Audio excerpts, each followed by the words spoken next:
Di sebuah negeri tandus di zaman Malik bin Dinar, hiduplah dua saudara yang sudah lama tersesat dalam gelapnya penyembahan api. Si kakak, seorang lelaki tua renta dengan rambut penuh uban, telah mengabdi kepada api selama 73 tahun. Sementara si adik, pemuda berwajah keras, telah melayani api selama 35 tahun. Api menjadi Tuhan bagi mereka, tempat mereka menggantungkan harap, dan kepada api pula mereka tunduk dalam setiap ritual. Suatu sore yang panas, di dalam ruangan kecil yang dipenuhi asap dupa, si adik mendadak menatap kakaknya dengan mata tajam. Ada api lain yang menyala di dalam dada pemuda itu, bukan api yang membakar kayu, tapi api keraguan yang tak bisa dipadamkan dengan sesajen. "Kakak," bisiknya perlahan, suaranya terdengar seperti bisikan angin yang membawa debu. "Apakah kau pernah berpikir, jika api yang kita sembah ini benar-benar Tuhan, mengapa ia membakar benda-benda lain yang tidak menyembahnya? Jika kita letakkan tangan kita di atas api, apakah dia akan melindungi kita, atau justru membakar kita seperti membakar ranting kering?" Si kakak mengerutkan dahi. Tangannya yang keriput mengepal, seakan menahan sesuatu di dalam dirinya. Namun setelah beberapa saat, ia menghela napas berat dan berkata dengan suara parau, "Baiklah, adikku. Mari kita coba. Siapa dulu yang meletakkan tangan di atas api, kamu atau aku?" Si adik menegakkan badan, sorot matanya penuh keyakinan. "Aku dulu, Kak." Perlahan, dengan tangan yang sedikit gemetar, si adik mendekatkan jarinya ke api yang berkobar di altar mereka. Detik pertama terasa hangat, detik kedua panasnya mulai terasa, dan detik ketiga, Ia menjerit, menarik tangannya secepat kilat. Api itu meninggalkan luka hitam, membakar dagingnya tanpa ampun. "Hai api," teriak si adik, suaranya menggelegar di ruangan itu, "aku telah menyembahmu selama 35 tahun, namun kau malah membakarku seperti aku ini hanya sepotong kayu." Ia menoleh ke arah kakaknya, matanya berkilat penuh amarah dan tekad. "Kak, ini semua kebodohan. Kita harus mencari Tuhan yang benar, bukan api yang membakar hamba-Nya." Si kakak terdiam, wajahnya kelam. Kerutan di dahinya semakin dalam.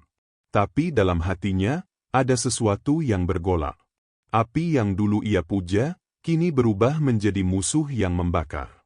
Sementara itu, malam mulai turun, menyelimuti bumi dengan gelap.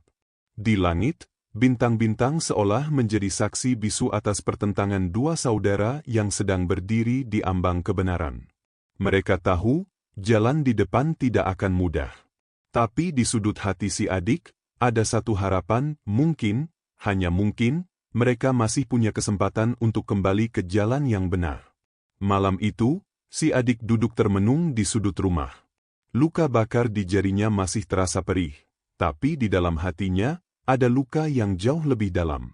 Sesekali, matanya memandangi api di altar, nyalanya menari-nari di kegelapan, seolah mengejek ketololannya selama puluhan tahun. "Api, kau telah membakarku. Kau bukan Tuhan. Kau hanya benda, bukan Sang Pencipta," gumamnya lirih. Sementara itu, si kakak duduk mematung di sisi lain ruangan. Wajahnya kaku, seperti batu yang terukir oleh waktu.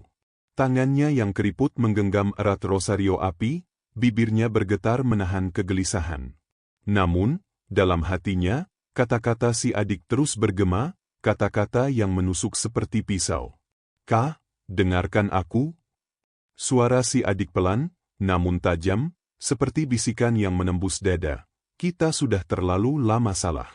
Mari kita pergi, cari seseorang yang bisa menuntun kita pada jalan yang lurus.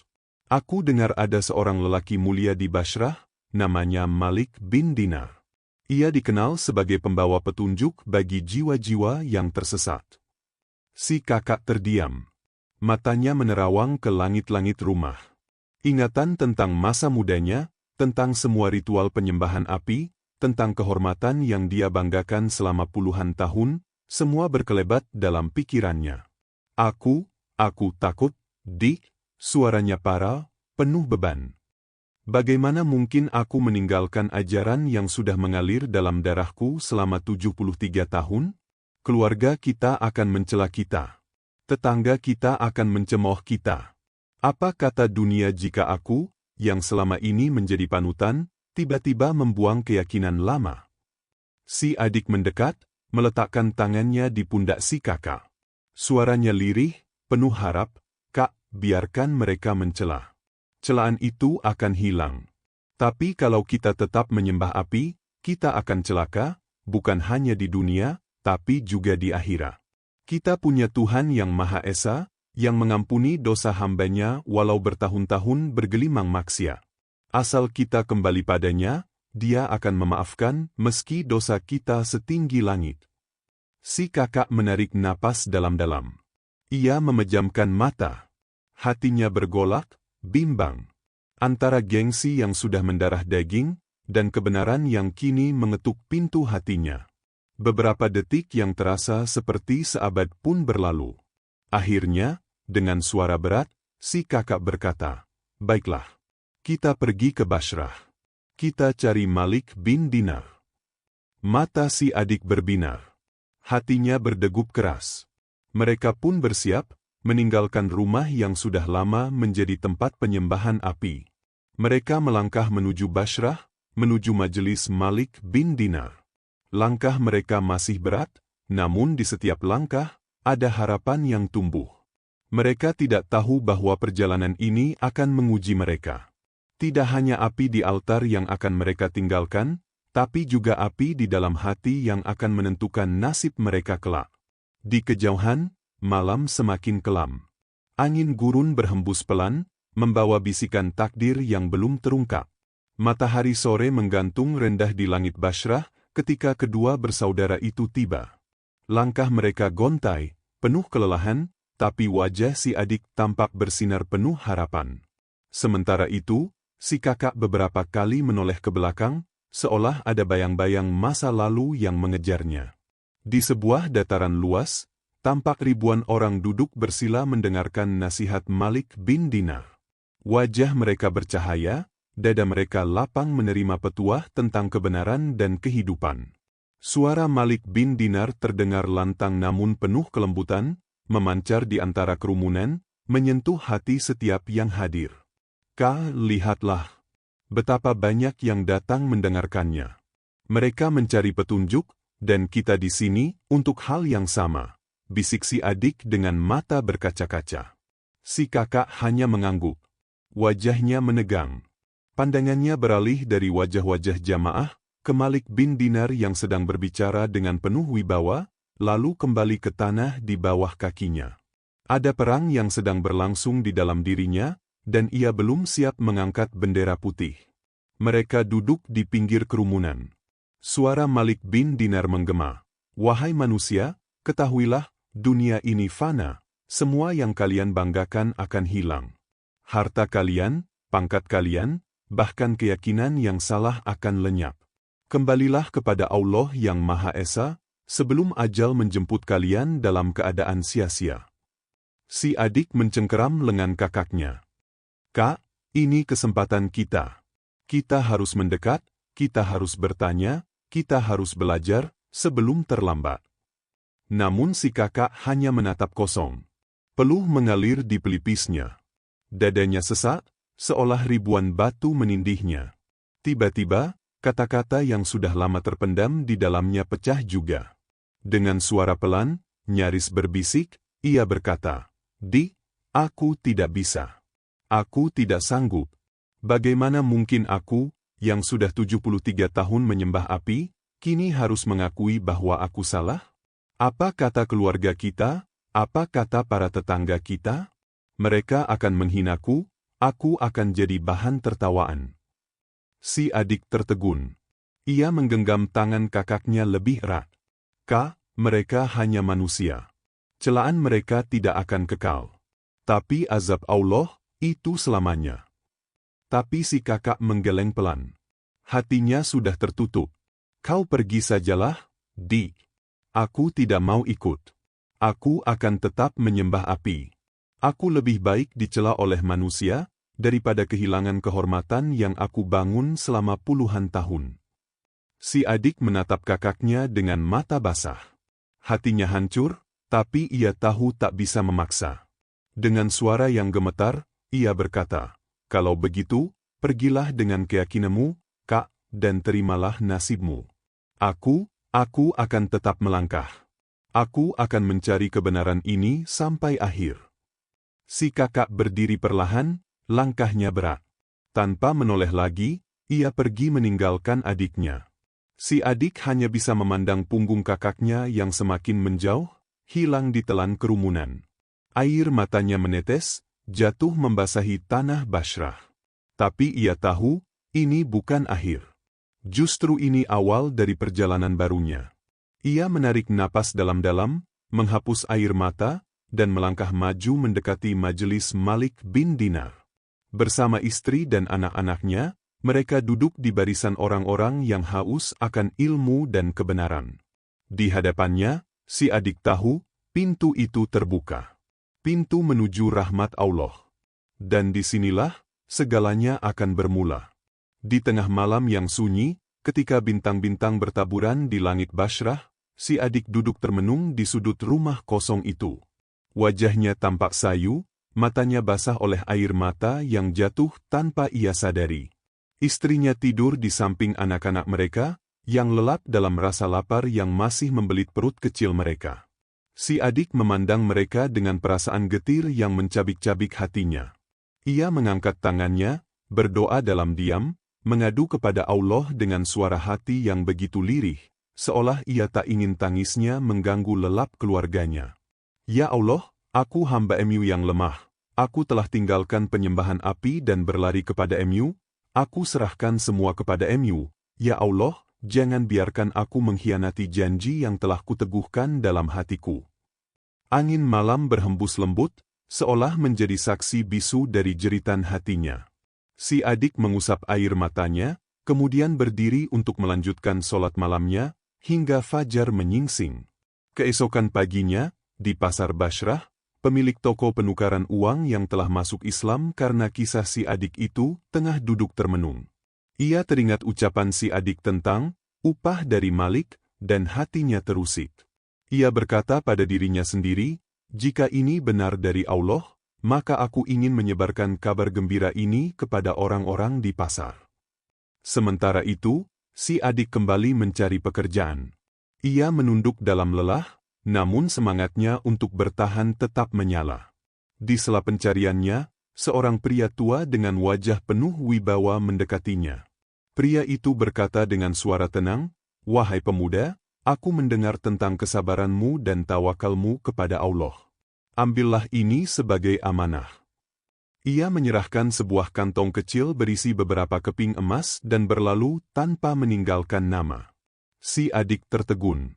Matanya berkaca-kaca, namun ia tidak tergesa membuka kantong itu. Ia mendongak, memandang langit biru Bashrah, dan dengan suara lirih ia berucap, "Alhamdulillah, ya Allah, Engkau yang maha kaya, Engkau yang mencukupi tanpa aku meminta dengan suara keras. Engkau mendengar doaku di malam-malam yang sepi." Ia pulang dengan langkah ringan, membawa kabar gembira bagi keluarganya. Ketika tiba di rumah, ia mendapati tikar sudah tergelar, dan makanan telah tersedia. Bau harum daging yang dimasak memenuhi udara rumah kecil mereka. Si istri tersenyum dengan mata berbinar. Ia berkata dengan suara bergetar, "Wahai suamiku, Allah telah mengabulkan doamu. Ini rezeki kita, jangan pernah ragukan rahmat-Nya." Si adik menunduk, sujud di tanah, air matanya membasahi lantai yang dingin. Ia berkata dalam hatinya, "Ya Allah, Engkau telah menunjukkan jalan kebenaran kepadaku. Aku mohon, teguhkanlah aku dalam Islam hingga akhir hayatku." Sementara itu, di sudut kota Bashrah, sang kakak duduk sendiri, termenung di hadapan api yang dulu disembahnya. Namun kini, cahaya api itu terasa dingin, seolah tak mampu lagi membakar semangatnya. Bayangan adiknya yang kini bahagia bersama keluarganya dalam cahaya Islam selalu terlintas di benaknya. Namun rasa takut akan celaan dari keluarga dan tetangga masih membelenggu hatinya. Malam itu, angin bertiup lebih dingin dari biasanya. Api yang dinyalakan sang kakak tiba-tiba padam oleh hembusan angin. Ia terdiam, merenung dalam hening. Keesokan harinya, kabar tentang keluarga si adik yang telah masuk Islam dan mendapat pertolongan Allah menyebar luas di Bashrah. Orang-orang berdatangan untuk mendengar kisah mereka. Pasar-pasar menjadi riuh dengan pembicaraan tentang keajaiban yang terjadi.